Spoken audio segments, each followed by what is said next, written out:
Today's episode is brought to you by the Vegas Beer Guys. The Everything Sequel podcast contains explicit language. You have been forewarned.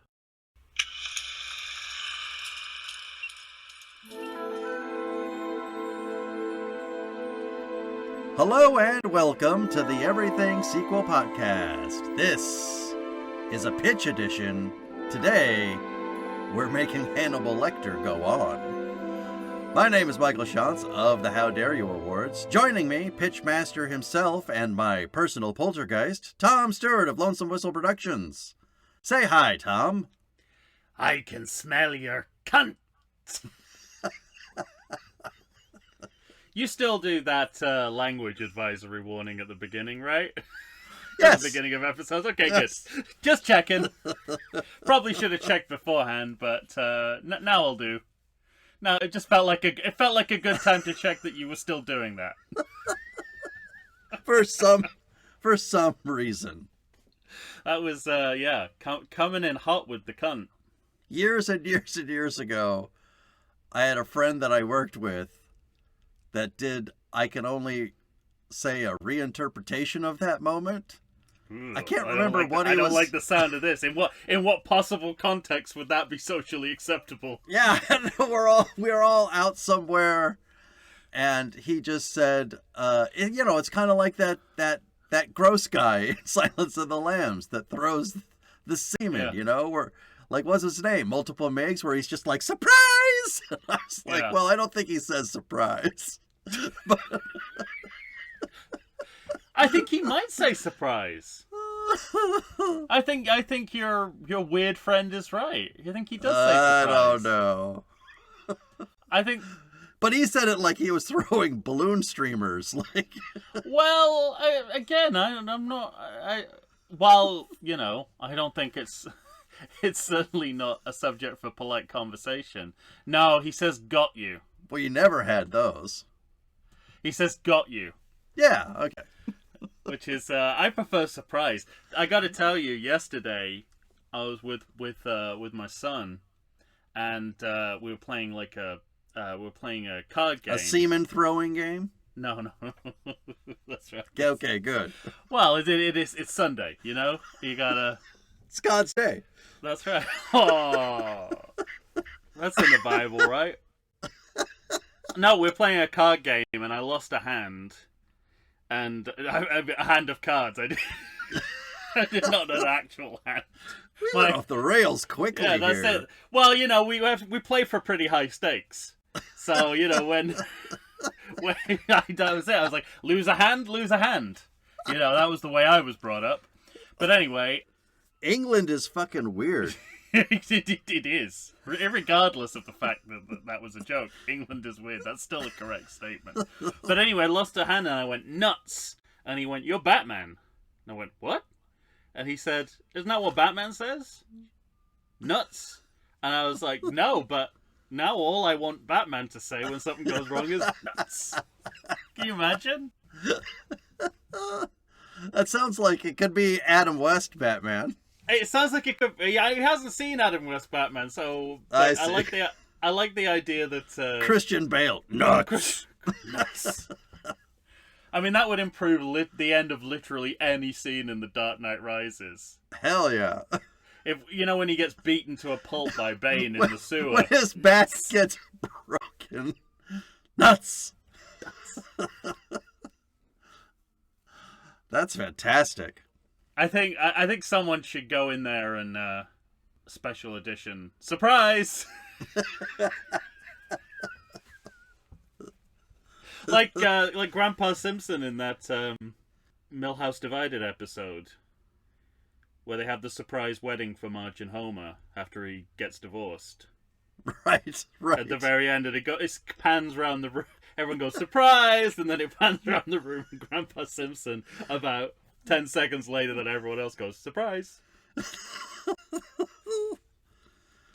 Well, I always have Hoover to thank for the surprise interpretation of surprise. Yeah. What was he comparing it to? I don't think I literally can't remember. Can't remember. That's important information that I cannot remember. It's important information for our perception of him. Yeah, exactly. because whether or not that was an appropriate thing to do depends on that information.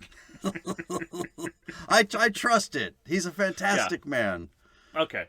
He's the kind of guy when you go on a trip to Vegas, he just like walks by one of those huge kind of roulette machines and goes, "Hang on a second," and then puts like a $50 bill in it, and it's like, and he'd win $1,500, and he'd just look at you super drunk and say, "Look at that." Wow, that's actually happened? Yeah. Wow. You want to be... Well, I would quote Robert Mitchum from Out of the Past. When Jane Greer asks him, do you gamble? And he says, "Not against a wheel." Isn't that a great line? That is good. Not against a wheel. All right, here we are, friend. Yes, indeed. Once again. A series that is declared definitively a couple of times we should stop doing this. 3 times? Well, I guess since the very beginning, right? They did Manhunter. It's like, well, okay, that's that done and dusted. Yeah, if you come along with Silence of the Lambs, we're not doing a sequel to this. Right. Hannibal, we really need to stop. By the time you get to Red Dragon and Hannibal Rising. Yeah. Hoofa. Well, I guess they called it after Red Dragon because Anthony Hopkins said that was the last time he'd play Lecter. Right. And he stuck to that. But that inspired Thomas Harris to write this laboring prequel book. Yes. Oh, by the way, I loved your description of me as your personal poltergeist. Oh, thank you. That's I like that. I like that idea of I could sell my services after I'm dead. Personal poltergeist. Just I guess that's what Beetlejuice is, right? Yeah. Personal poltergeist. Yeah. The card just says, "Bother the living." Well, the idea he's a exorcist / pest control person. Yeah. What a great idea that is. Yeah, and just looking back, like, when you think about it, there are not a great number of movie ideas out there, especially since 1965. Right. Most of the best ideas. I understand your viewpoint. Most of the best ideas in movies have been done by 1965. So when you get one like Beetlejuice, you're like, yeah, that's really worth making a film just because that idea came to you. Right. No one's done it before or since, really. Beetlejuice, that's the marker. Beetlejuice, that's the last idea for original ideas. I see. Can you think of a more original idea since then?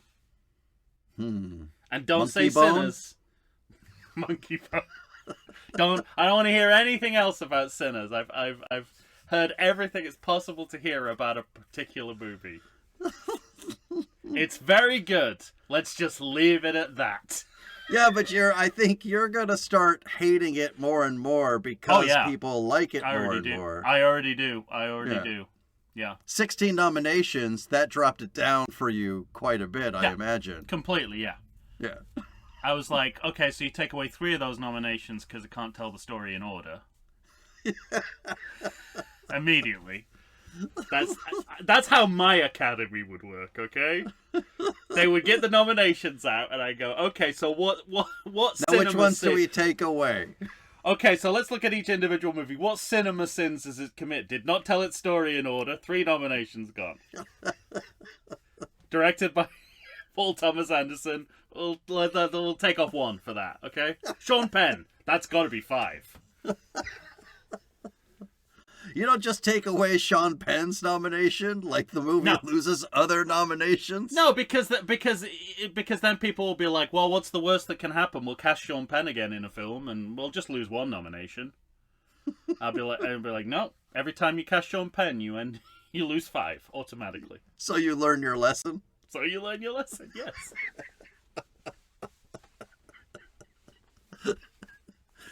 It's so funny. The other day I got so angry because I quite frequently now... You don't say. In LA, attend screenings at the Academy Museum. Yeah. Which is a great place, by the way. Better than the actual Academy, the museum. And I was like so angry that they sent me an email about the nominations. And then I thought, I guess they're entitled to, being as they are the Academy. I was just like, fuck, I don't care. I don't give a shit. Oh, okay. Well, I guess when you are the Academy, you probably do need to publicize that. But you're a modern day film. I won't say poltergeist again, but you're a slasher. Like, if you had your way, you just go around with your hatchet, yeah, chopping up films and the people who made them. And everyone would thank me. People, shorter, better movies. Shorter, better movies. Who could argue with that? Even like the owners of a British cinema chain has come out and said specifically the length of movies is hurting our industry. Mm-hmm. We can't sustain this industry when movies are regularly this long. Interesting. So their theory is that's gonna be the straw that breaks the camel's back if we don't make movies shorter. All right. Well, we'll see. We've been saying that for years. Yeah, that's true. I mean, not necessarily in an economic sense, but I think you. No, but when you just go into the past and watch sequels from years long lost, forgotten, and find those 90-minute gems. Yeah, it's nice. Yeah. I mean, that's I keep telling you, watching movies from the 50s and 60s and getting spoiled. I mean, there are those movies that are like an hour and 1 minute that are missing nothing. Yeah, you know, they're like, obviously they're designed to be part of a 3 or 4 movie program. Mm-hmm. But you miss absolutely nothing, making the movie an hour and 1 minute.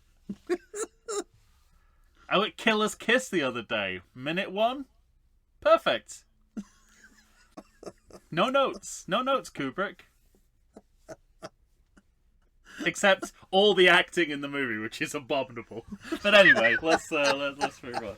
Turns out Looks you do great. have notes. Yes, I do. Yeah, but you know, when across per the board, usual. When across the board the acting is terrible, you're just like, you just can't afford good actors. It's not your fault. That's amazing.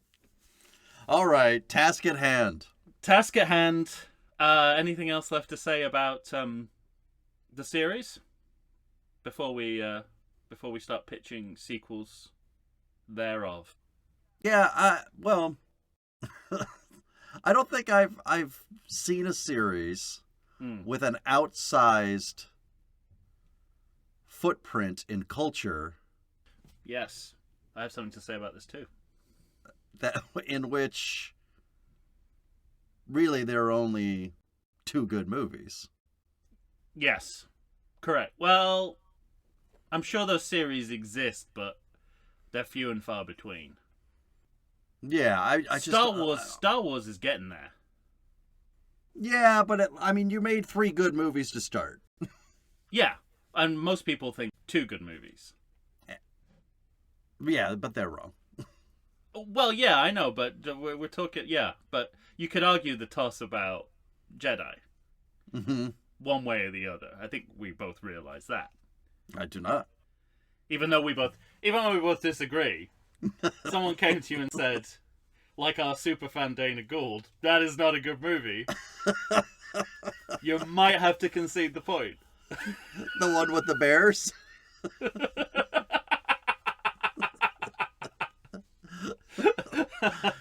Just good, like I Star say. Trek 4, just like Star Trek 4 is the one with the whales. Yeah.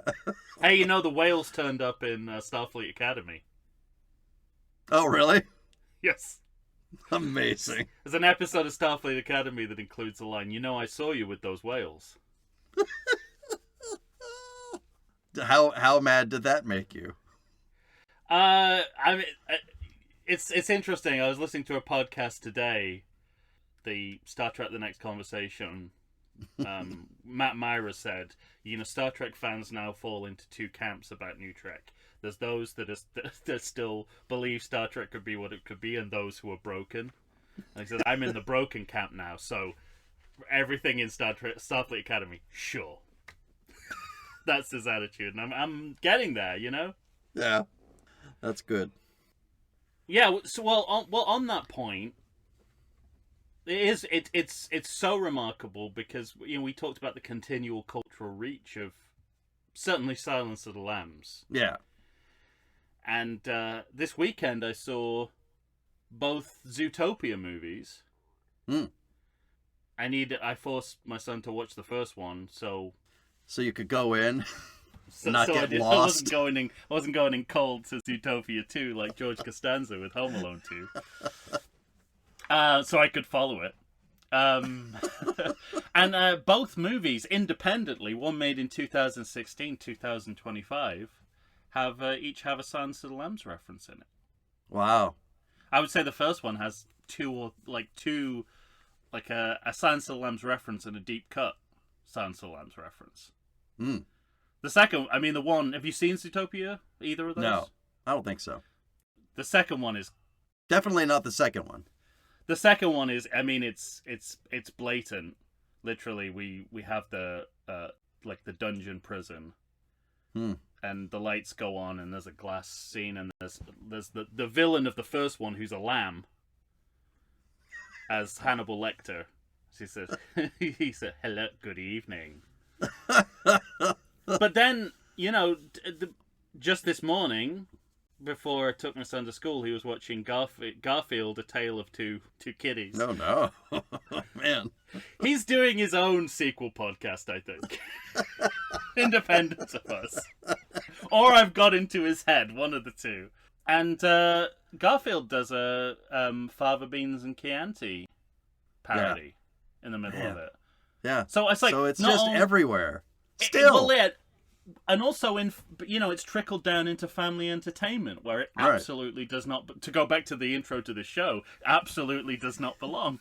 Yeah. Because think about what happens right before that scene. Right. And then translate that to family entertainment. Mm-hmm. Yeah. That's crazy. Yeah. Zootopia 2 also has a sequel commentary in it as well. At one point, it is a sequel. Alan Tudyk as a weasel selling bootleg sequel DVDs by the side of the road.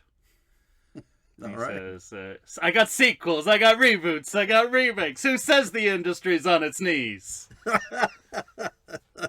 Did that get the biggest laugh from just you in the theater? Yes, that's exactly how that went down. You described. That was almost like one of those audio descriptions that they do for sight impaired people that you just did. A large bearded man in the theater. A large bearded man in the theater guffaws loudly. That's great. So yeah, I think that's kind of my takeaway, is that it's permeated popular culture, and not even the parts of popular culture where it necessarily belongs. But it's not a series with 8 to 10 installments. Yeah, right. Like you said, it's only a handful of films and a handful of books. Mm-hmm. But yeah, it's crazy how much those characters have cast a shadow over popular Right, culture. because you also have the Hannibal television series. You have a series that came out just a couple years ago called Clarice. Oh, what? Yeah. No. Yeah. Who's Clarice? I don't remember her name. Okay. Wasn't bad. I watched a couple episodes. Oh, you watched it? Okay. Is it like Clarice before she meets Lecter? No, it kind of does. It kind of does the Hannibal thing, but repurposes everything for its own, It was going through the beats of stuff that we knew. But I don't think it even lasted. If it lasted at all, it lasted a full season. I don't think it got a second season. Was Lecter a character in it? I don't remember. Okay. They probably didn't get... We probably would have heard about it, I think, if Lecter was. Yeah. Who would it... Did this series involve Canadians? I don't...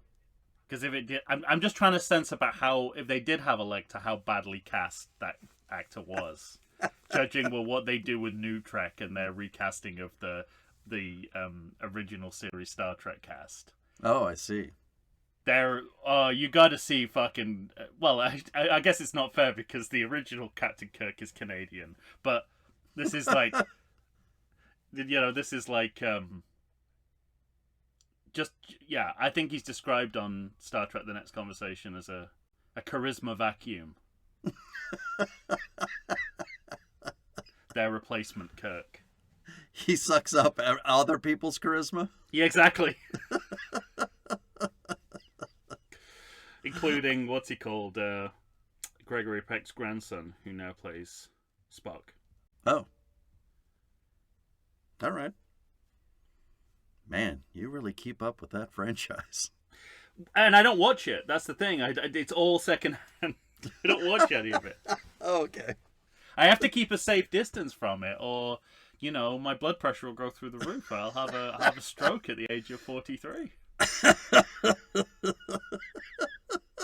It's literally people posting images, mostly, that I'm responding to. Like someone posted an image of like a background from Starfleet Academy, and one of the cadets is one of the half-faced Frank Gorshin aliens from the original series, with half a black face and half a white face.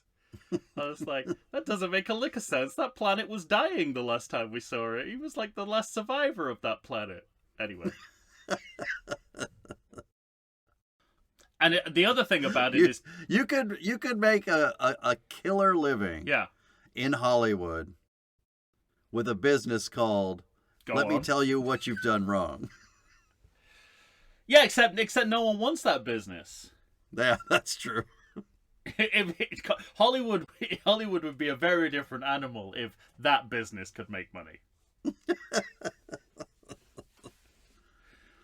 Yeah, but anyway, it's here we are. So big series, and it's time to pitch our sequels.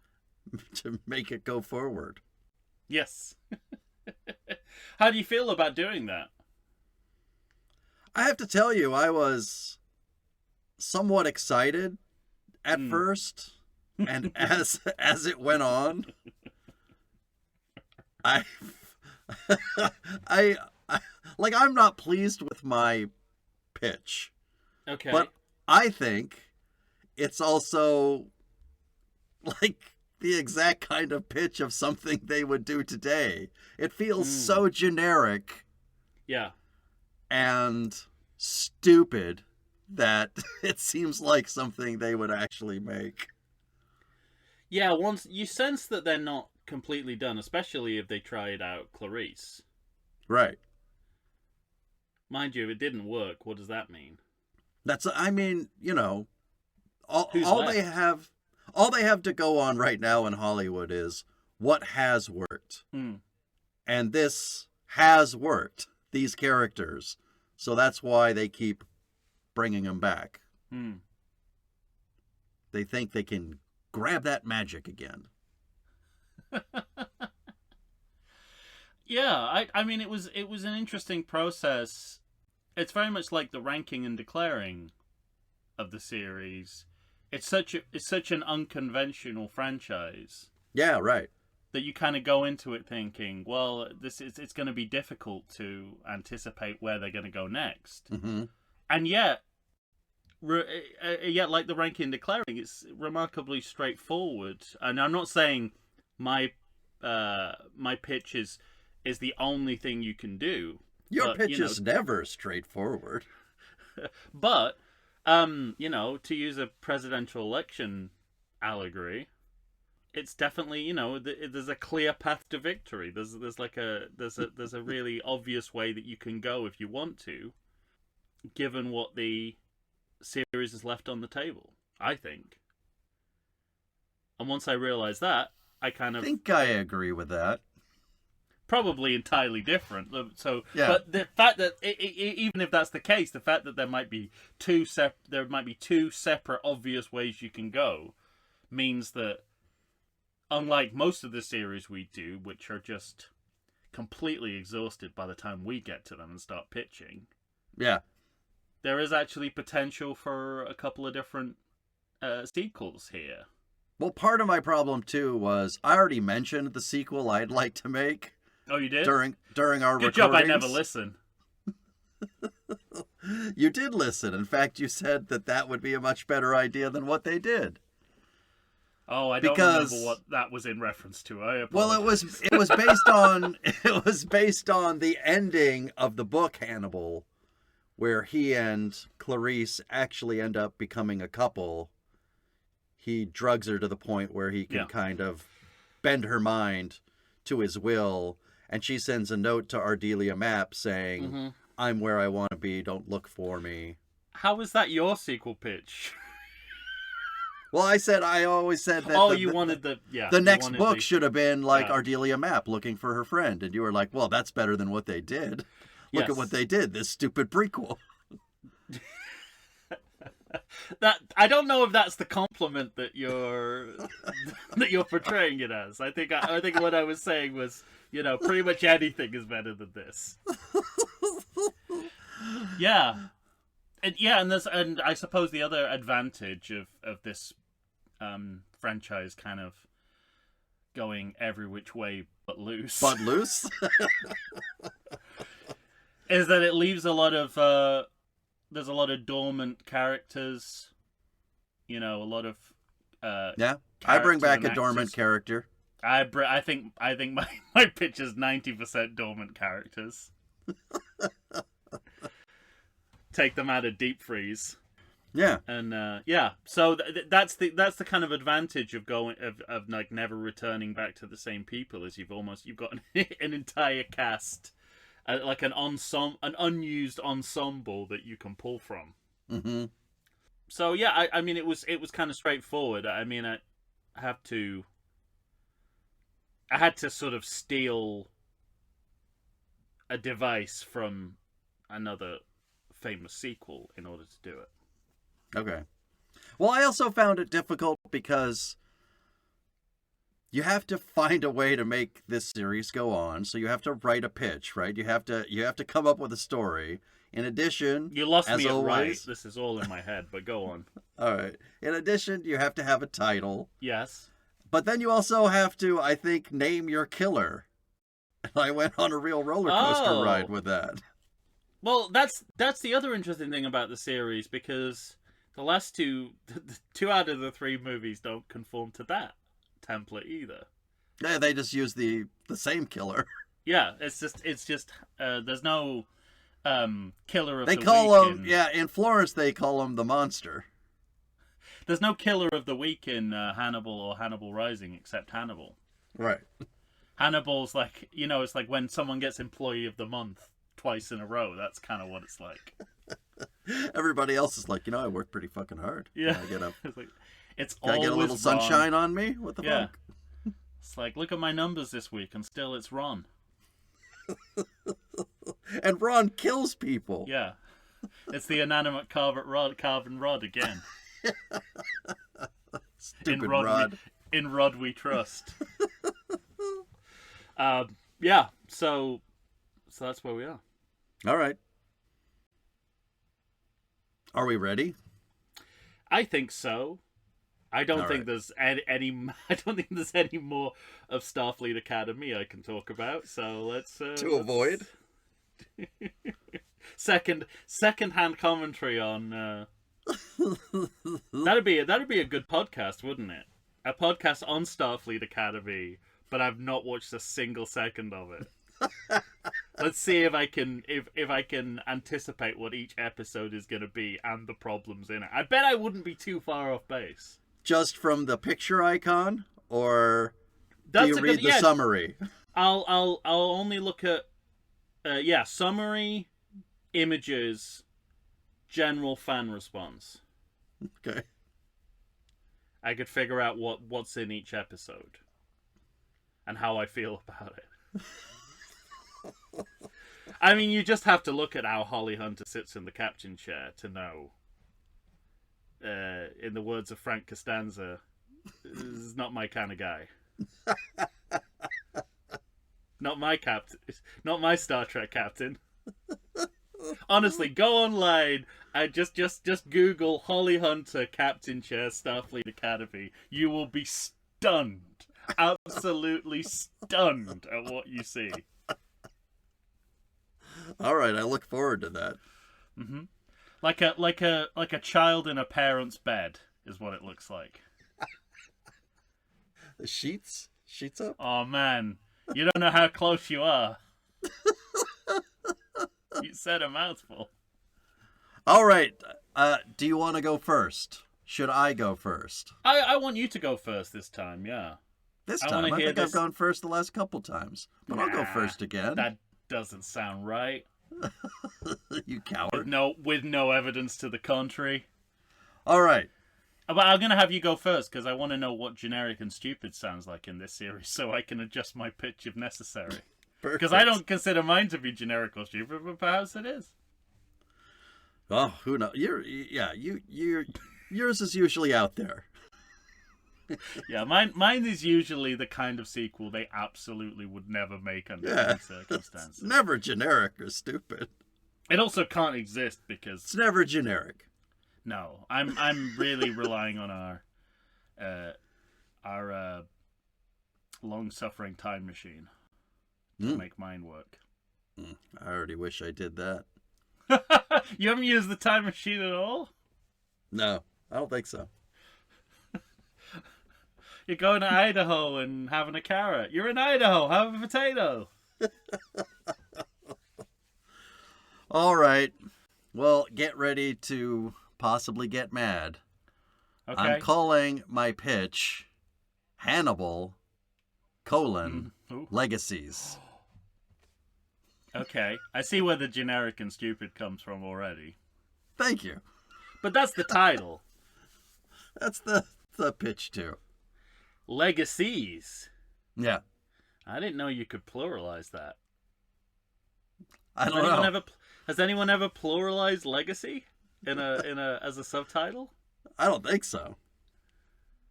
Well, and let me tell you, that went through several different drafts because at first it was Legacy, and then you were just like, but we're dealing with. You were like, not quite clunky enough. Yeah, we're dealing with the legacy of all the people in the movie, so I decided to switch it to Legacies.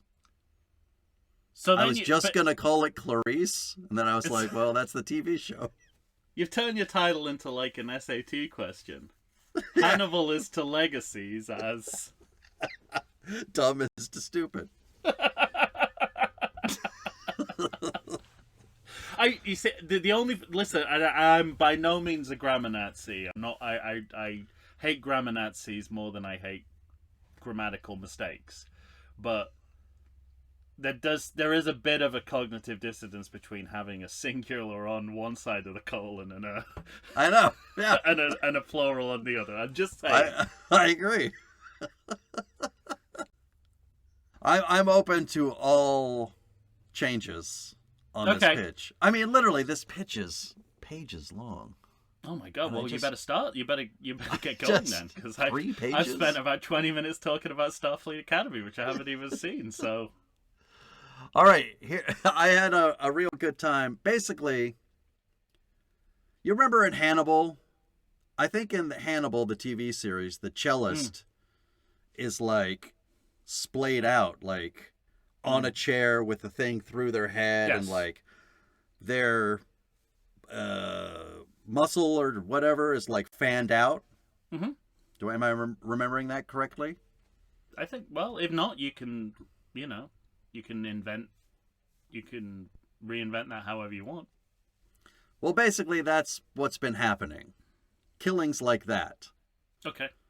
Now, spatchcock killing. yeah, so I was like, what am I calling this fucking person? And I could come up with no good names. Like, they kind of look like pieces of art. I was like, oh, he could be the Van Gogh killer or the Restoration Ripper. Shit like that. Well, I think you know which of those it has to be. I think it's got to be the Restoration Ripper. That was the top of my list. Yes. But then there was this certain part of me that thought that those names sound more AI generated, kind of. And that put me on a quest of like, well, what would that be like? And I started like looking up stuff. Or just like, Googling what are good serial killer names. And then this page came up with take the first letter of your first name and go from this list, and take the last or the first letter of your last name and take from this list. Yeah. You know what my serial killer name would have been based on that list? Go on. The Cornfield Tickler. So I thought Restoration Ripper sounds better than that. So it talked you into Restoration Ripper. So I'm going with that. It sounds like a brand of novelty condom. Yeah. The Cornfield Tickler. It's got a nose on the end of it. It's like, smells like a latte. I like this. All right. Let's get to it. We open on a jogger moving down the street. At a lively pace, the jogger looks to the right and something catches his eye. He stops abruptly and tries to look back around the corner, kind of takes his earbuds out, and he hears the faint sound of a child. And around the corner, there's kind of like a light source, and he kind of just tries to walk at an angle so that he can get a glimpse of what's around that corner. Yeah. And we see his view as he finally does round the corner, and the horror laid out in the middle of this parking square of the street, or off the main street. And an African-American woman is strung up with her arms out. Her torso has been filleted open, and muscle tissue has been cut and splayed kind of open in strips, fanning out from her chest cavity. Below her is a baby, swaddled in a blanket, lying on the ground. Oh, thank God. And the woman's blood is like dripping on the baby.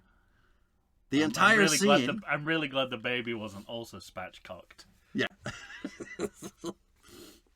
Well, that's not what happened in Hannibal. The woman's blood is dripping on the baby. The entire scene is reminiscent of that drug deal gone wrong scene from Hannibal, where Clarice shot that drug dealer at the beginning of the movie. Mm-hmm. So he's frightened at first and almost starts running away, but he catches sight of the baby and runs over and picks it up. And, we kind of hard cut to police and FBI everywhere, people collecting evidence, working the scene, talking to the jogger, doing interviews. ICE are removing all that evidence before they get there. Yeah, exactly. Or not. Yes. They don't care. One FBI agent seems in charge, and he's moving around from group to group, and he finally walks over to another group of fibbies and says, I don't really think we have a choice anymore. We have to bring in Clarice Starling. Cut to title. So we're going to find out, the following. Clarice Starling is no longer working for the FBI. The aftermath of Hannibal meant she lost her job. Fair. Completely fair. She wasn't supposed to. She was supposed to stand down. She went to that farm, and he ended up killing an FBI agent and getting away. Yeah. So she's now a consultant for different law enforcement agencies. Difficult cases, easy cases, wherever she can find work. Spectre. But the work's ICE. The work is spare. And she's had a difficult kind of time surviving, paying bills. She's unwed. She lives alone. We'll come to find out the killer has left two other bodies. One was just the head was found in a garage. The other was, somebody killed in their home with their eyes kind of pulled out of their heads and cut up in weird ways that fan out again. Like Looney Tunes. Yeah, basically. Like a Looney Tunes wolf. But both killings kind of refer to killings in Silence of the Lambs. And all of these things are gesturing towards Clarice's career, because it's like the Raspail crime scene and the Buffalo Bill crime scene. And they all have these intricate elements done to the bodies, like the first scene we witnessed. We'll come to learn that Hannibal Lecter is still on the loose, but seems content to live his life as it is. Nobody's heard from him. We'll know as the audience that he's living in Bolivia, because there's no formal I like the idea. policy. I like the idea. It's like he's not an active serial killer, so let's just let him go. Well, no, I mean, fair's fair. Yeah, He's not currently killing people, so they just there's no. The trail. What I'm saying is they think the trails run cold because he's not active. It's how my mind works. I'm just like, yeah, leave him alone. If he What is still harm has he killing, done to you? if he is still killing, it's just not come to the FBI's radar, and they assume he's a dormant serial killer. Yeah. Now, the only way that they know he's still alive is that he occasionally contacts Clarice Starling by letter. Only these don't have lotions and fancy paper, like, you know. And are written on the hotel stationery where right. is. Yeah, exactly. So, you know, every Days in Georgia or whatever, yeah. Every kind of 5 years or so, he sends a letter to Clarice Starling. And at first she kept taking them to the FBI. They'd, you know, do a whole thing on them, try and get any evidence. And then they discover that there really are no leads to gain from these letters. And they just kind of mutually agree that she can stop reporting the letters to the FBI as a mutual agreement. Right. So she's brought in, Clarice Starling, to talk to the FBI about the murders. Somebody still working in the FBI is Ardelia Mapp. She still works for the Bureau. She has not progressed as much as she deserves because of the color of her skin and because she's a woman and all the Didn't things. catch Buffalo Bill. Yeah, exactly. But, you know, within the Bureau, there's a lot of back and forth about how involved in this case she should be. They know that they're still friends. Clarice even goes to her home for dinner once in a while, every few weeks. Ardelia is married and has a child. She's the opposite of Clarice. Clarice says, you know, clearly all these murders are connected to her past. The idea that you think that means I'm somehow involved is obscene and stupid. And Ardelia agrees. They believe the killer is a fan of Lecter and trying to draw him out. In the meantime, Ardelia asks for Clarice to work this current case as a consultant, and she'll kind of now have a temporary ID, not unlike she had when we first met her as a trainee. Interesting. So in Bolivia, Lecter reads the Washington Post. He just gets it somehow. Very big in Bolivia, I believe, the Washington Post. It's on every newsstand. I was like, will they have American papers? Maybe they'll have American papers, or he can have a service that sends it to him. Yeah, exactly. Well, you can just look, but I got a question. It might blow a hole in your whole pitch, so I don't necessarily want to ask it. But you mentioned earbuds. Yeah. So when is this present day? Yeah. So if this is present day, everyone's old. Everyone's old, and he could just be looking at it on a tablet. Yeah, that's true. Yeah.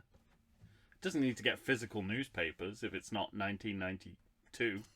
I guess part of my brain was stuck in one year and the other was stuck in another. Thinking you want about to be able to grabbing papers from newsstands is you know, it's such a cinematic idea because right. You know, movies were were kind of made in the peak era of print media.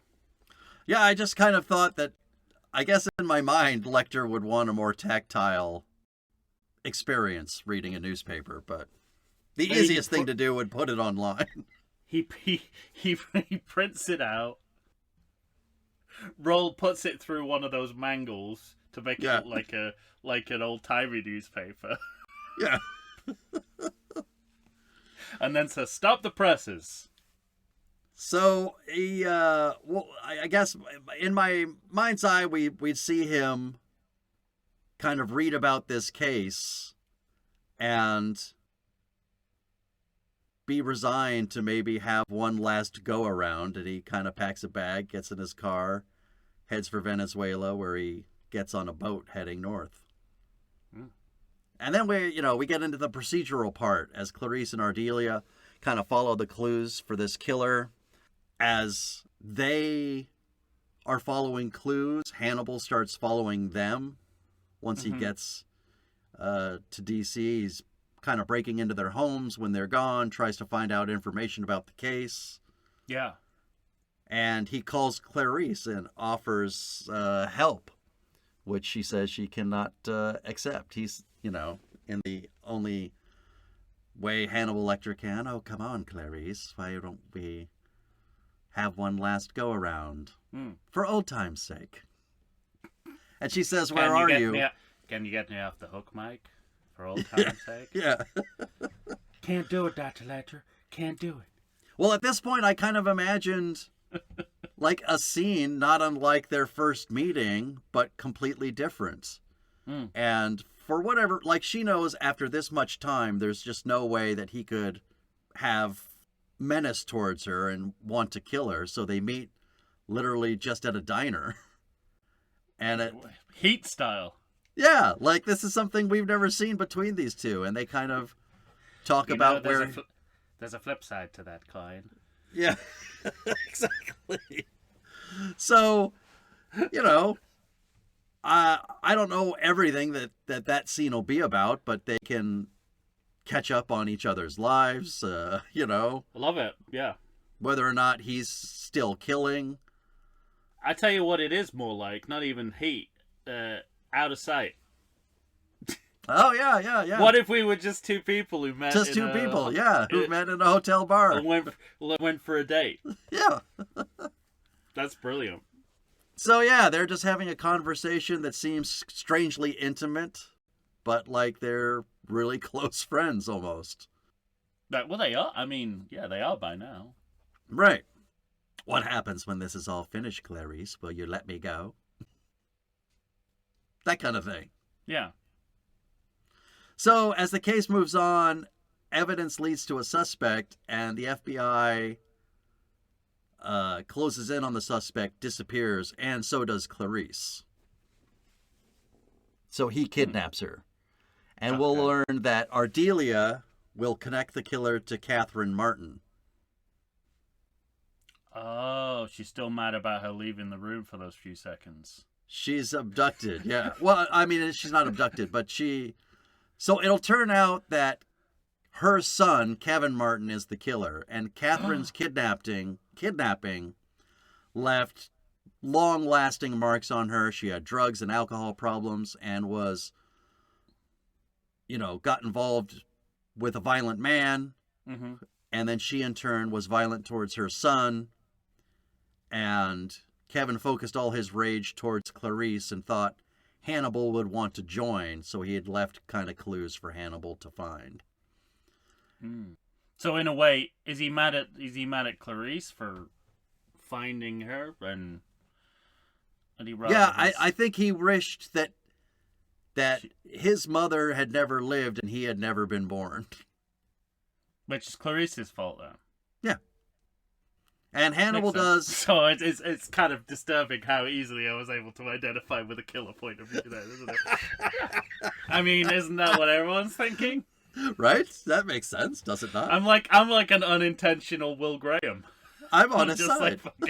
That was all too easy empathy with a psychopath. You're like Vader when Luke falls into the all chamber. All too easy. All too easy. Force click. Force remote. Garage remote click. I never thought about that. He does he uses the force like it's like a garage remote. Like he's changing channels on the TV. Isn't that abuse of the Force? What does the Force think about that? It's like, come on, I am not. Just walk over. You already have remotes in this world, okay? Don't use me as a wireless remote. I saw Lando using remotes to open doors on his way through the halls. I know you have them. He put the clip in the thing, and then the hatch opened. Or was that just? See, that's a good question. I always thought, until someone pointed out to me, when Lando's going up in the Falcon, yeah, to get Luke, he clips, yeah, he puts a clip on, and people are going, oh, that's him clipping himself to secure himself in, which makes sense. But for me, that was always clip opens the hatch. Oh, and then when he comes back, and then he takes the clip out, and the hatch closes. But this is very, Jabba eating. That's a ridiculous statement.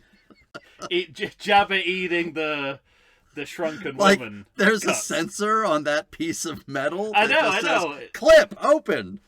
But throughout my childhood, that was what I thought. Just like I thought that Jabba sends the Twilight Girl down. Yeah. To the Rancor pit. She gets shrunk down to the size of one of those frogs, and then he eats it. The cut makes it look like that. It's not my fault. It's the filmmaking. All right, I'm almost done. Okay. So Clarice has been kidnapped. The killer kind of thinks Hannibal's going to join him, and Hannibal does the most unexpected thing, which is finds Ardelia and says, "Let's go get our girl." Ooh.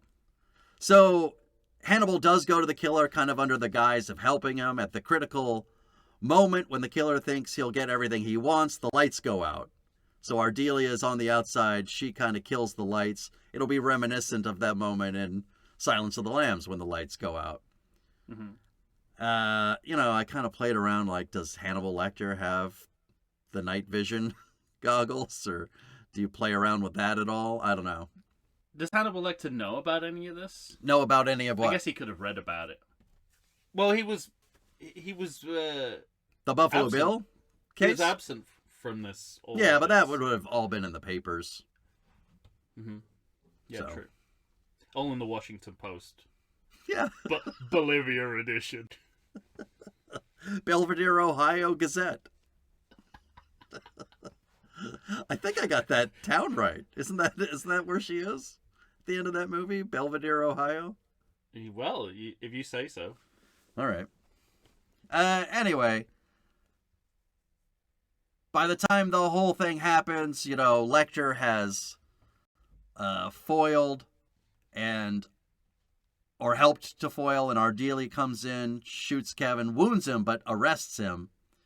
She's a hero. She's promoted. Clarice is back in the news and kind of seen as on top and having helped the FBI because she also brings Hannibal Lecter in, which is going to be like his last gift to her. But we'll find out that he dies in prison just a few months later. Turns out he had cancer. Oh. So all of this was kind of to bring him together with his one true love all along. And he has a last letter that shows up for Clarice in the last scene, but she doesn't read it. She just puts it down and goes on with her life.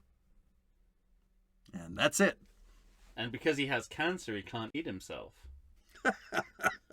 No, I'm serious. It's serious because it's infected meat, right? I don't Well, want it to eat depends my where he has cancer. cancerous tissue. Yes. Normally, I would finish myself off by eating myself, but...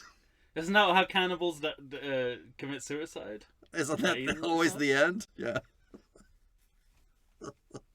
It's like the classic news story sign-off before turning the gun on himself. Right, yeah. Now, before tucking turning into the knife and fork on himself. Before turning the knife and fork on himself.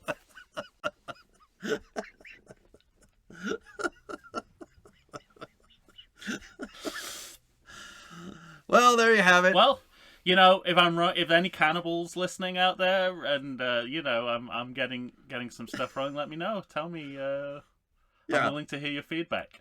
It's Hannibal's legacy. It's the legacy of... I said feedback, not feedbag. Catherine Martin and Clarice and Ardelia. Legacies, I tell you. A lot of legacies there. Yeah. It's definitely... I see what you're saying about it's exactly the kind of movie that would be made. Yeah. But I wouldn't be mad at it if I saw it. Okay. If that's what they gave me. If those are the scraps, I'll eat them. Nice. And you So can to have that speak. you can have that as a quote for your poster if you want. If these are the scraps, I'll eat them. I very much do. I would put that on my poster. Well, yeah, and then people will know what they're getting. Yeah. That's interesting. Yeah, I think the biggest issue I have with that is how old everyone will be. But if So you can old. Look, So old. Mind you, I mean, look at Anthony Hopkins. Everyone's just the age that the actors He does are seem now. spry. For Yeah. I mean, I think he's close to 90, isn't he? Must be. Yeah. Well, no, let's see. I mean, he's sadly, he's exactly kind of pretty much matches up with Hannibal's timeline, Yeah. as I discovered when I assumed that they got it completely wrong. And it's like within, with a year here and there, Anthony Hopkins is about the same age as someone who was a child at the end of World War II. Yeah.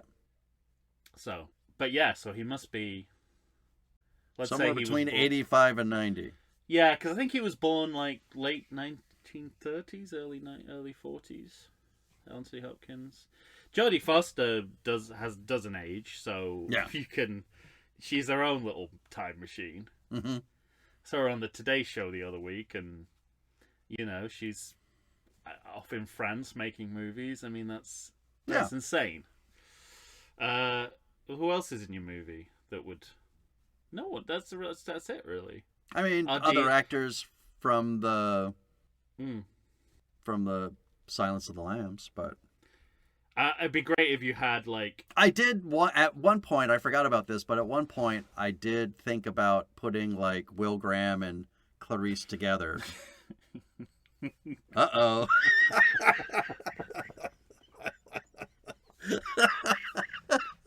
But then dismissed it because it's obviously a terrible idea, right? Right? Literally you were going on to say, face in your hands.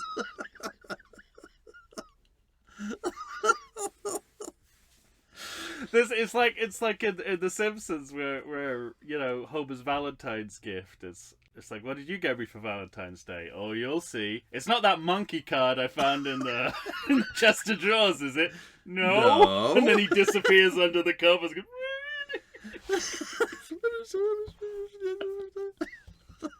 You're so appealing. Let's never split. All right, well, let's get to Well, I also wanted to say... Is it like Rizzoli and Isles? Is it going to just be Graham and Starling? Is that the title? Yeah, but who's the risotto and who's the island? That's what that series is about, right? It's about a risotto investigating crimes with an island. Oh, I think you hit the nail right on the head. Just a suggestion of something you can add if you're going to make it present day. Go on. Like literally ripped from the headlines, you could have Ice be a character in the movie, and they're being run by Ray Liotta's character from Hannibal with half of his brain missing. That does remind me. I did think of a scene. I felt so bummed that we lost Ray Liotta because I wanted a scene. Did we? I wanted a scene. Did we? Was kind of like the post-credit scene of Harry Potter in the Chamber of Secrets, where Kenneth Branagh was like, like with his straitjacket. Yeah. You do the same thing with Ray Liotta, where they like, well, this is what happens when you fuck with Hannibal Lecter, and he's just like, I think basically corn you just have to just keep that tea towel on his head, and then once you remove it, he just starts spouting nonsense. Yeah, with a huge, like, scar around his skull. He's going, I'm the ghost of Shoeless Joe Jackson. Yeah, of course you are. Of course you are. Put the towel back on him, please.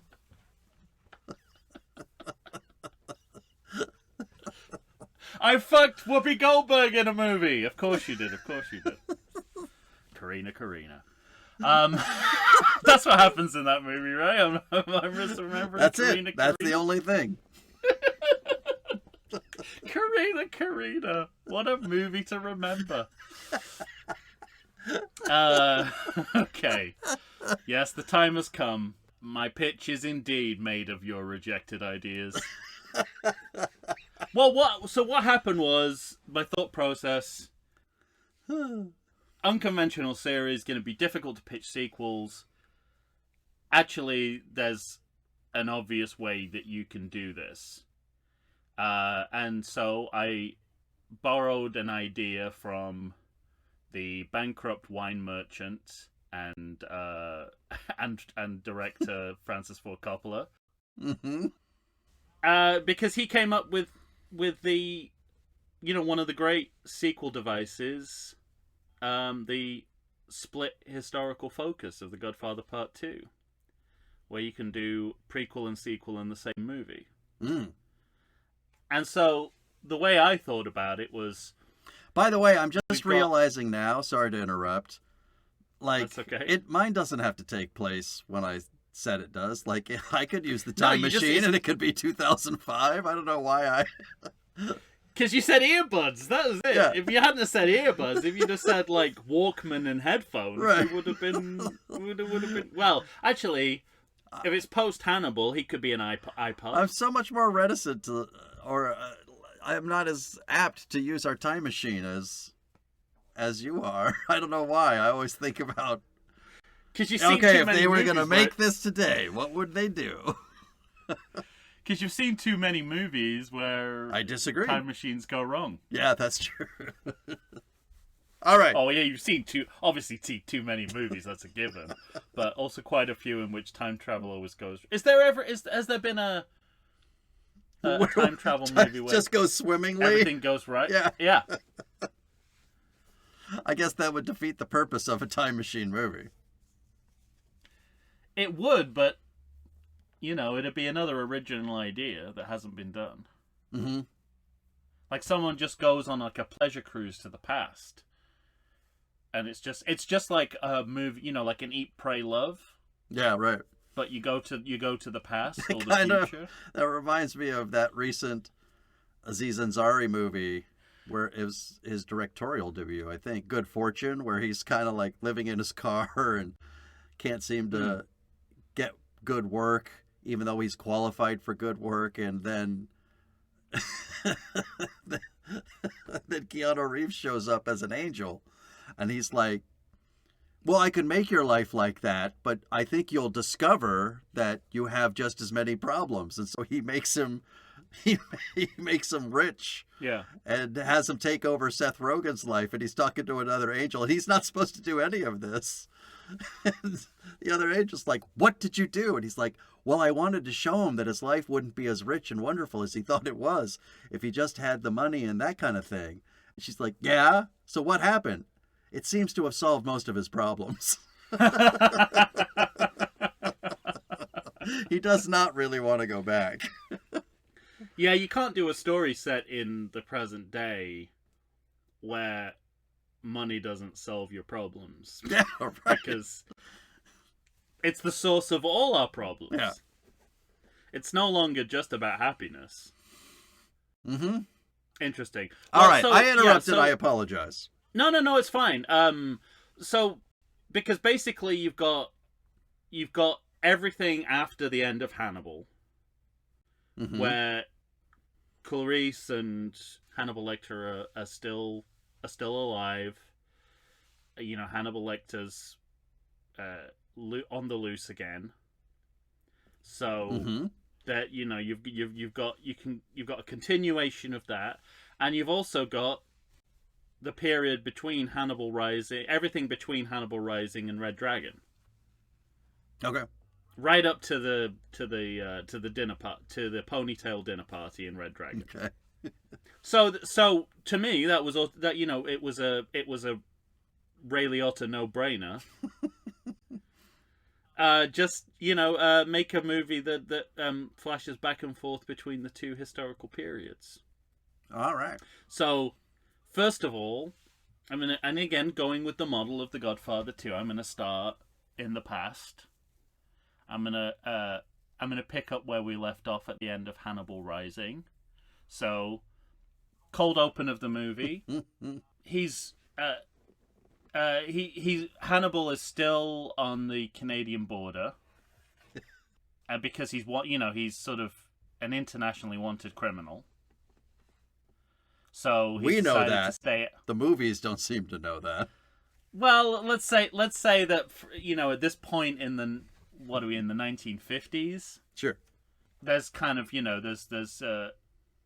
there's a kind of international... Oh, by the way, I haven't said the title of the movie, have I? The title of my pitch is, you're going to love this, Manhunted. Oh, okay. So, literally, just change one letter of the original movie. Right. So Manhunted. And actually, the cold open is pretty much establishes the meaning of the title. Because what he's doing is basically living out in the wilderness in the in the forests on the Canadian border, but where lots of rich American hunters meet their demise.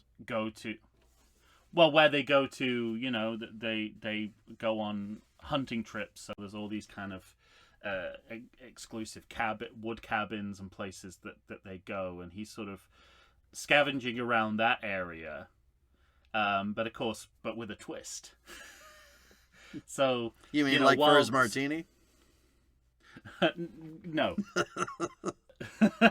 I mean that basically the movie begins and we watch what we think is Hannibal Lecter in full animal hunter gear in the woods, stalking a rabbit. And he gets to the point where he's about to shoot the rabbit, and it turns out there's another hunter vying for the same rabbit as him. And then this hunter forces his they both startle the rabbit away.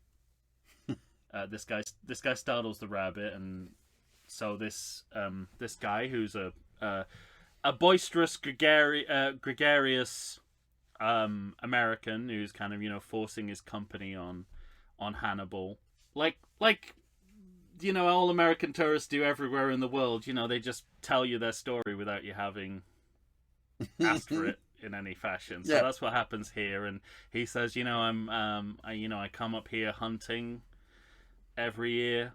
I'm up at I live up at that. I come and stay at that cabin up there, and he points to the cabin. We see it. And he also sort of mentions, I have all these investments, and I'm currently involved in a lawsuit, and it's like, so if things get hairy, I can just stay up here and not go back. Mm-hmm. And anyway, so Hannibal kind of tolerates his company. They come upon another rabbit. It's like okay, let's get this one together. Let's whoever, and of course Hannibal being the polite man that he is, he's like, no, please, you take this one. It's like you first.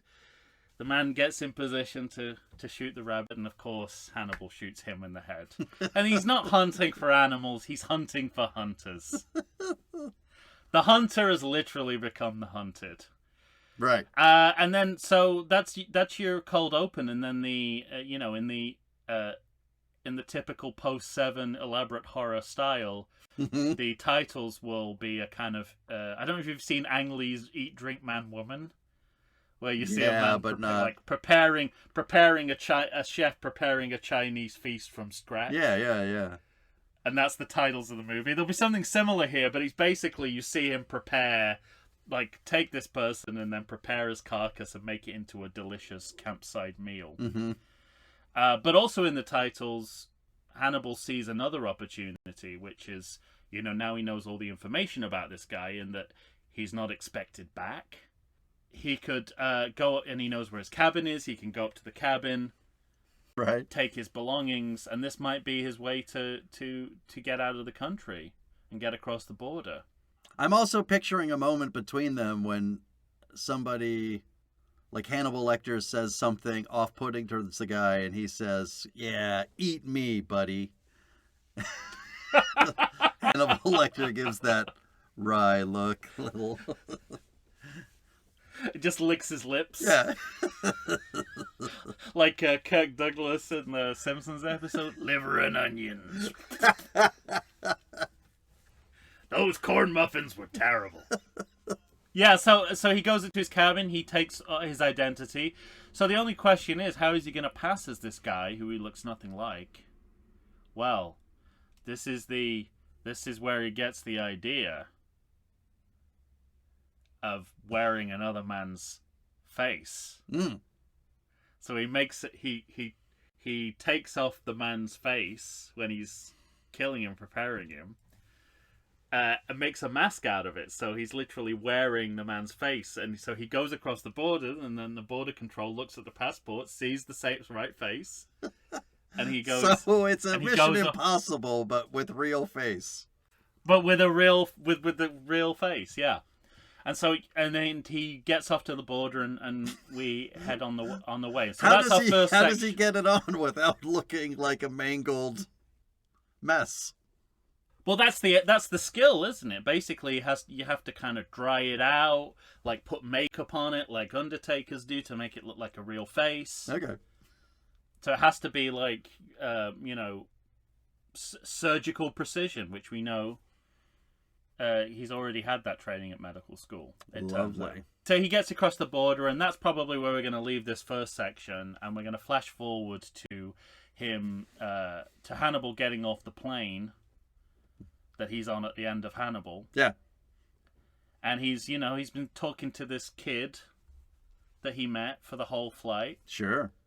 So he gets off the plane, and the mother of the child is just like, "Thank you for keeping him occupied. He's really restless on flights, and it was so nice of you to talk to him and keep him entertained." And I think we talked about when we did Hannibal about how natural he seems with this, how naturally normal he seems with this kid in contrast to everything else. So of course, once the mother starts talking to him, it's like, tell me about your breastfeeding routine with this child. And, he asks a series of perverted questions. So she's immediately like, oh, fuck, okay, I've got the wrong deal here. Toughen your nipples, didn't it?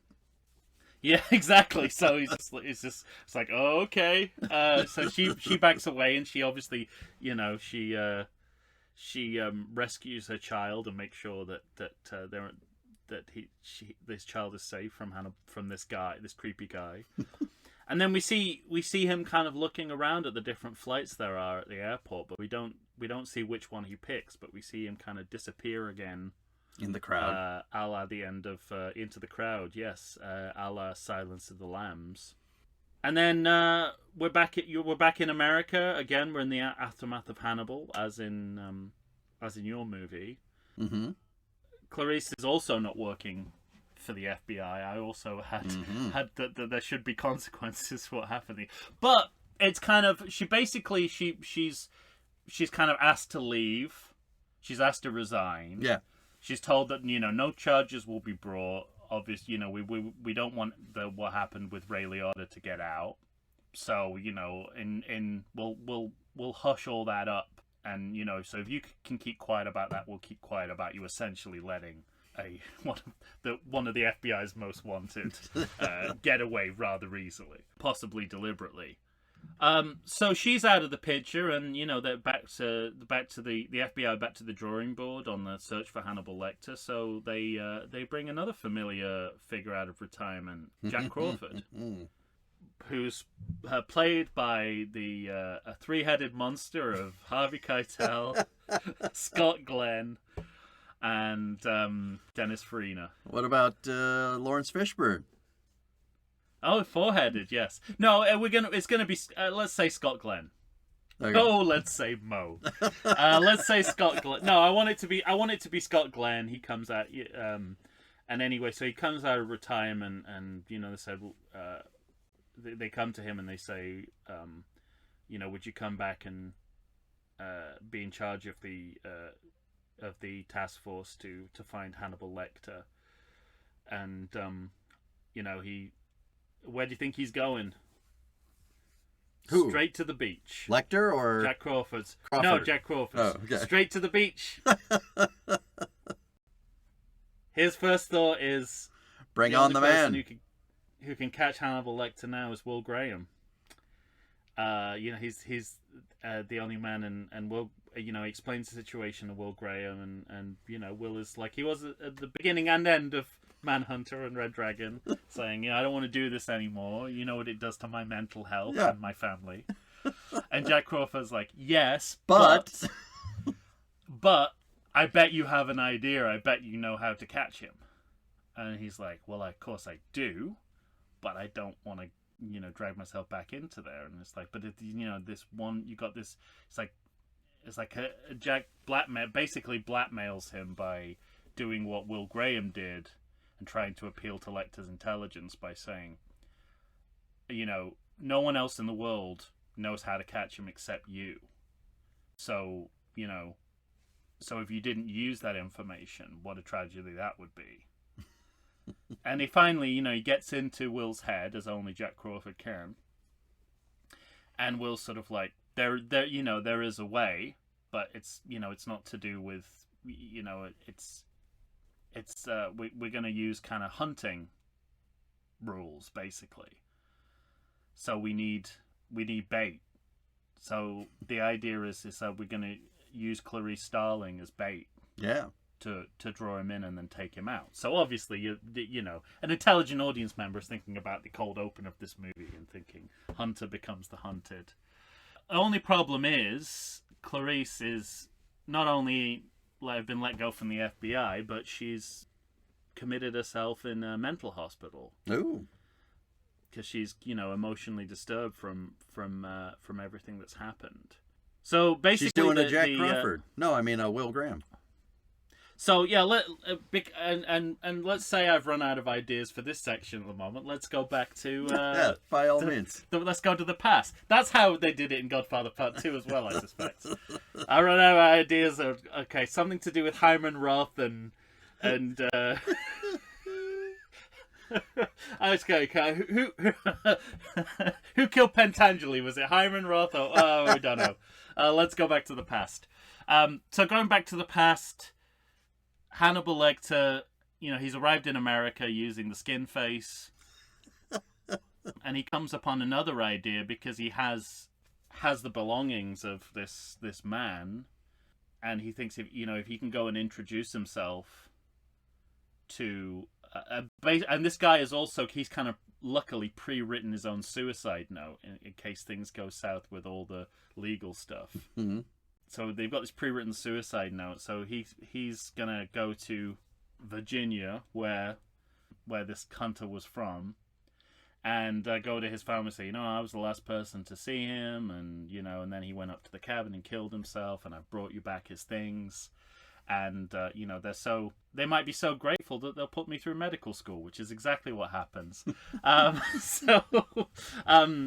So he has this family of rich benefactors, which is how he's able to live this exclusive cultured life, yeah. While learning to become a psychiatrist. But what happens while he's learning to be? God, this movie is probably going to be longer than The Godfather Part 2. I've been thinking that for a while. I know. I just wanted to get ahead of you saying that. Anyway, long story short. He goes to training to be a psychiatrist at medical school. The bill's being footed by this rich family who doing it as a gratitude for bringing their patriarch's belongings back. And while he's in medical school, he's mentored by another psychiatrist who, as he's training him, begins to realize that he might be the Hannibal Lecter. Not just because he's called Hannibal Lecter, but because he exhibits the quality. You know, he's basically more. I gotta tell you, that name is a dead giveaway. Like me, he identifies too well with the the psychopathic mind. Mm-hmm. So this mentor will be Hannibal's first victim. Basically, the only way he got through being qualifying as a psychiatrist is by, killing and eating the person who would have found him out as crazy as the people he's seeing. So anyway, that all happens, and then Will Graham has to try. He's using Clarice as bait. Hannibal is. The task force has discovered that Hannibal has kind of left not a trail of breadcrumbs, but that that his kind of carbon footprint. He's traveling the world and never staying in one place for any long period of time. So they want to try and bring him back to America using Clarice as bait. So once again, Will Graham, falling back on an old favorite, uses the kind of media trick where the tabloid media, as they were in Hannibal, were kind of trying to covering Clarice and lots of kind of the page 6 TMZ stories about if that indeed that existed in the early 2000s or National Enquirer or whatever equivalent is of this FBI agent, and we found her in a mental hospital, all that sort of stuff, hoping that Lecter will see this and he'll come back. And that does indeed work, except Hannibal's been playing his own game and he never left America in the first place. And he's been hiding out in the abandoned mansion belonging to this family, who've this kind of old money family who've ended up with this crumbling mansion, and it's now abandoned, and he's hiding out in there, and he's making it look like he's going around the world, but he is actually sort of still in America and still in the South, hiding in plain sight, as it were. All right. So basically he is going to come for Clarice, but everyone expects that he's coming from another country, whereas he's actually in the city. So again, more hunter becomes the hunted, and the rest of the movie is about is he going to be able to snatch Clarice away without falling into Will's trap. Gotcha. And then the past section is going to end. Past story is going to end with him becoming a psychiatrist, and then working with Will Graham on his becoming a consultant for Will Graham for the first time. Look at you connecting to the terrible Red Dragon, and then embarking on their final case together before Will Graham figures out that he is indeed the Chesapeake Ripper. Yeah. So that is Manhunted. Coming in at a tight 3 6 hours and 59 minutes. Oh, I'd love that. That's optimal. I think it's gonna be more like 6. So yeah, it's Godfather. They'll split it into 2 different 3-hour movies. Which defeats the object of doing the split historical focus in the first place. You just said, as we started this episode, movies today, too long. Yeah, but no, I mean, good movies are allowed to be long. Regular movies are not. That's the problem. The problem is we've lost the distinction between epic and overlong. Yeah. I blame Heat. Heat was the first one I remember thinking, so that movie's a good hour longer than it needs to be.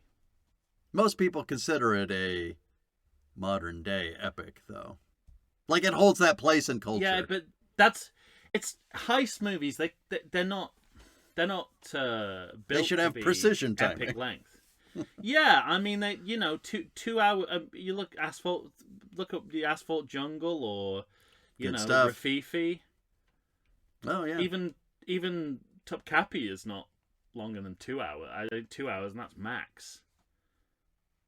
A 3-hour heist movie? Come on. But we lost that distinction. Bond movies over 2.5 hours. Sure. It's not right. All the Marvels. Yeah. Not all, but too many of them. It used to be an event. Epic movies used to be kind of events. Yeah. But their running time and then the running time of movies that should be 2 hours but are closer to 3 have all kind of merged together into one lump of cinema. Massive nonsense. I don't know, maybe the tide's turning. I've seen a lot of shorter running times recently when I've been to the cinema. But I bet is that the That's case? That's because you've been exclusively going to Jim Jarmusch movies from the 1990s.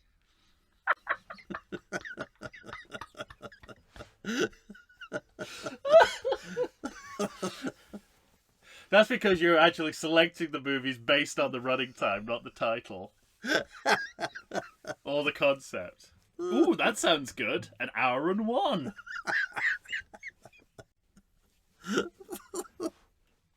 That sounds fantastic. Yeah. That's excellent. All right. Well, there we go. 2 pitches. Yeah. In the books. 2 pitches. Well, 3 really, but, two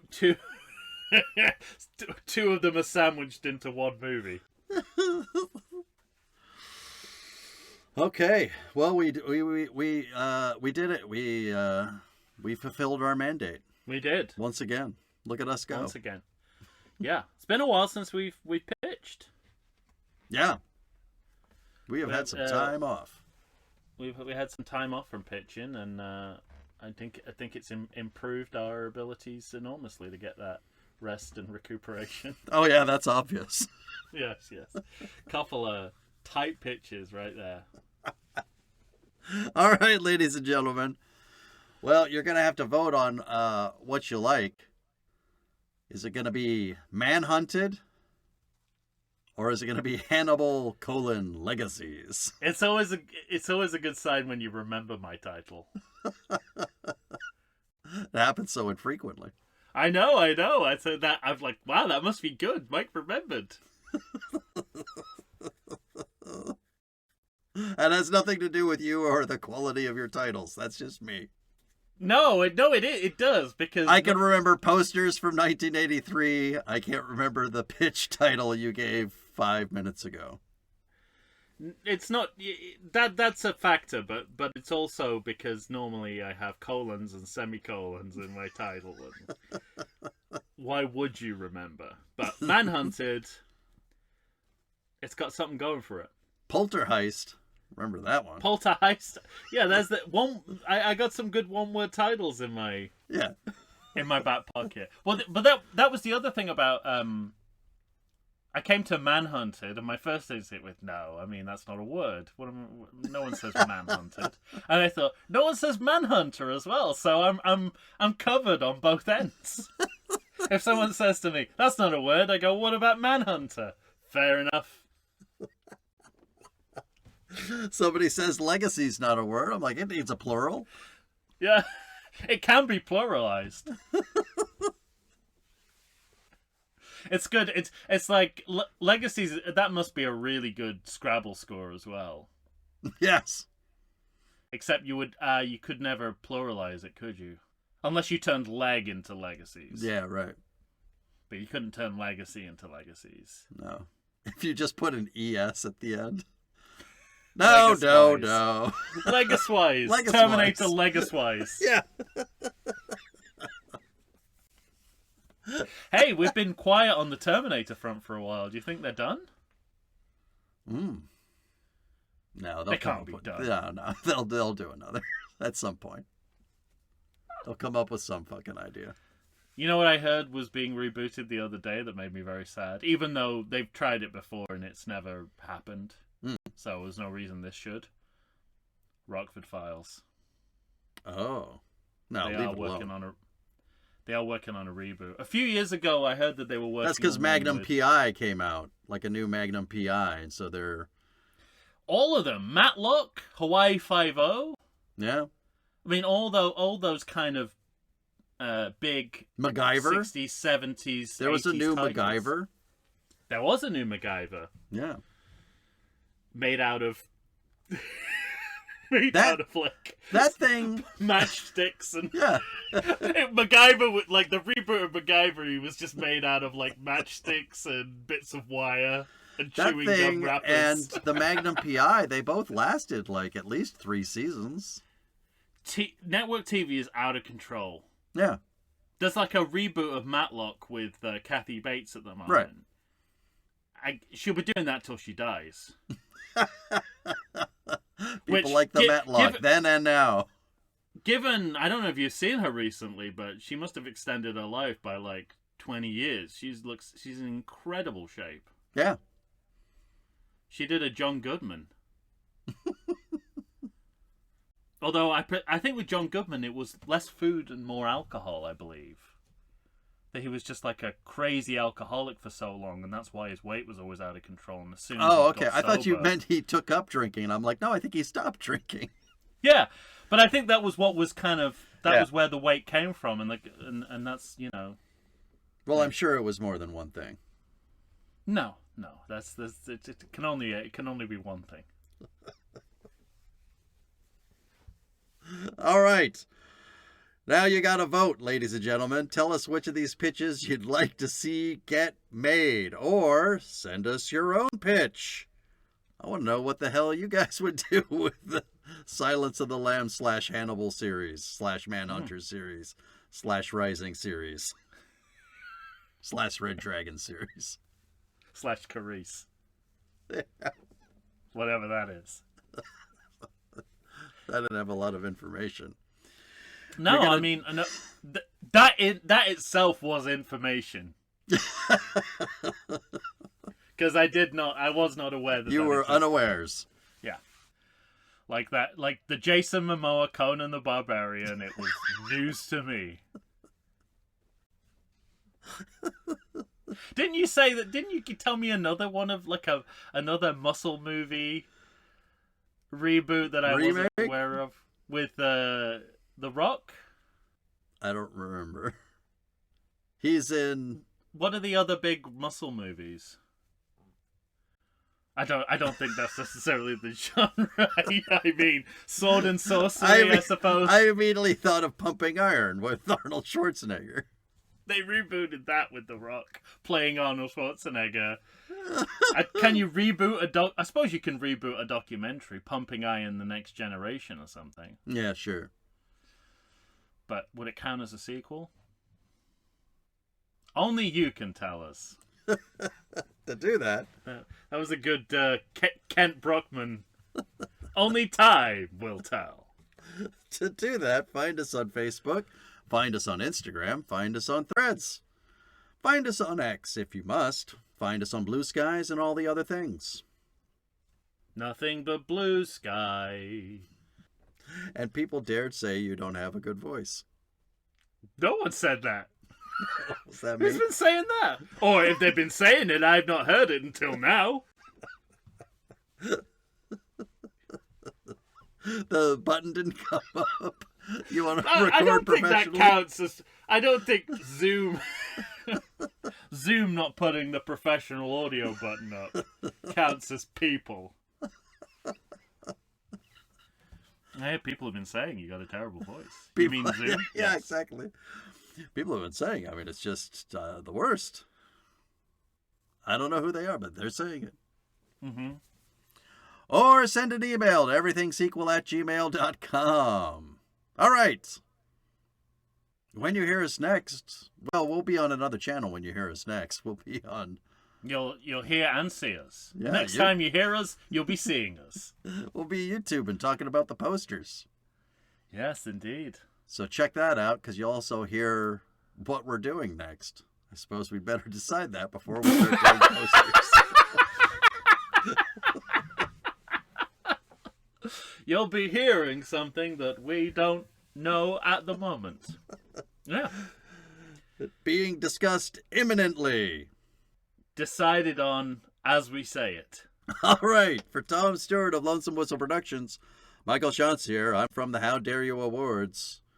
Like I said, when you hear us next, we'll be talking posters, so check us out on YouTube. Say goodbye to everybody, Tom. Aside from meeting my sister, nothing. That's a sample of some of the exquisitely crafted dialogue from Hannibal Rising. I love that when you begin a sentence with "aside from eating my sister." Yeah. And because there's nowhere you can really go from there, is there? There's like once you've done that, aside from eating my sister, comma. I mean, there's not much else you can say. Nope. You can't complete the sentence after There's that. there's no need to end the sentence. Yes, I think I think that is your sentence. You have given the pertinent information.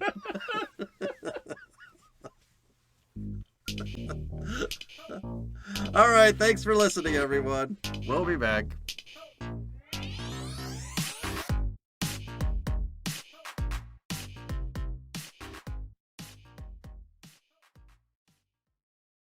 I like to think I know something about beer, but nowadays even I get overwhelmed when confronted by the exhaustive selection of craft beers they have at bars, breweries, and even grocery stores.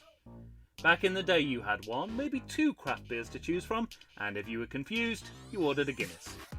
But in beerstinations like San Diego, the craft beer options lately are in double, sometimes even triple digits. So what's a beer drinker to do? You need what I need, the Vegas Beer Guys. Your beer of choice should be a perfect blend of malt and hops. And so a live show about beer needs that same balance.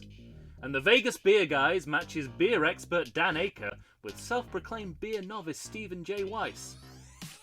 The results are eminently drinkable. They're on Facebook, they're on Instagram. They'll try new beers, they'll tell you about beer. Think of them as your beer Sherpas guiding you up a foamy-headed mountain to reach the peak of your pint.